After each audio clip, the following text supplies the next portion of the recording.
Hello parents મિત્રો. Friends, 6 life rules એવા છે કે જે આપણે કોઈ પણ પરિસ્થિતિમાં આપણા બાળકોને હંમેશા શીખવવા જ જોઈએ. 6 life rules. So first thing, always tell the truth even when it is hard. આપણે આપણા બાળકોને એ સમજાવવું જ રહ્યું કે કોઈ પણ પરિસ્થિતિમાં સત્ય, સાચું જ બોલવું. ભલે કદાચ એ સત્યની આપણે કોઈ કિંમત ચૂકવવી પડતી હોય, છતાં પણ એ સત્યની કિંમત હંમેશા જુઠ્ઠાણાની કિંમત કરતાં તો ઓછી જ ચૂકવવી પડશે. So always tell the truth. Second thing, respect everyone but don't let anyone disrespect you.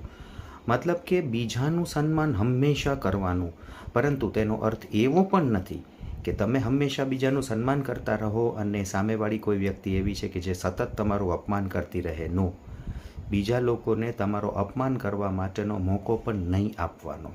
Third thing, work hard, nothing great comes easy. આ બાબત તો આપણે આપણા બાળકોને અચૂક સમજાવવાની છે કે સખત મહેનત કરતા રહેવાની છે, કારણ કે કોઈ પણ મહાન મોટી સક્સેસ જે છે, સફળતા છે, એ ક્યારેય તે આસાનીથી મળતી નથી, આસાનીથી પ્રાપ્ત થતી નથી. Fourth thing, choose kindness.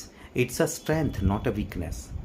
હંમેશા દયાળુ બનો, અને દયાવાન બનવું, દયાળુ બનવું એ એક સ્ટ્રેન્થ છે, એ તમારી નબળાઈ નથી. Fifth thing, learn to say no because your time and energy matter. હંમેશા આપણા બાળકને એ સમજાવવું કે જે બાબત આપણી અંતરાત્મા કે આપણું મન જે બાબત માટે ના બોલતું હોય ને, એ બાબત માટે કોઈ પણ વ્યક્તિ સામે હોય તેને ના પાડતા શીખી જાઓ, કારણ કે તમારા સમય અને તમારી એનર્જી બંનેની વેલ્યુ છે, અને સાથે સાથે સૌથી મોટું તમારા ખુદના ઓપિનિયનની એક વેલ્યુ છે. And last but not least, take responsibility. On your choices and their outcomes, consequences. આ એક અત્યંત જરૂરી બાબત છે જે આપણે આપણા બાળકોને સમજાવવી જ જોઈએ કે તેઓ પોતાની દરેક ચોઇસ માટે અને દરેક નિર્ણયો માટે થઈને રિસ્પોન્સિબિલિટી, જવાબદારી લેતા શીખે, અને એ ચોઇસીસના કારણે પ્રાપ્ત થવાવાળા જે કોઈ પણ આઉટકમ્સ હોય, જે કોઈ પણ પરિણામ હોય, ઓર જે કાંઈ પણ કોન્સિક્વન્સીસ હોય, તેની જવાબદારી પણ સંપૂર્ણપણે તેમની જ રહેશે.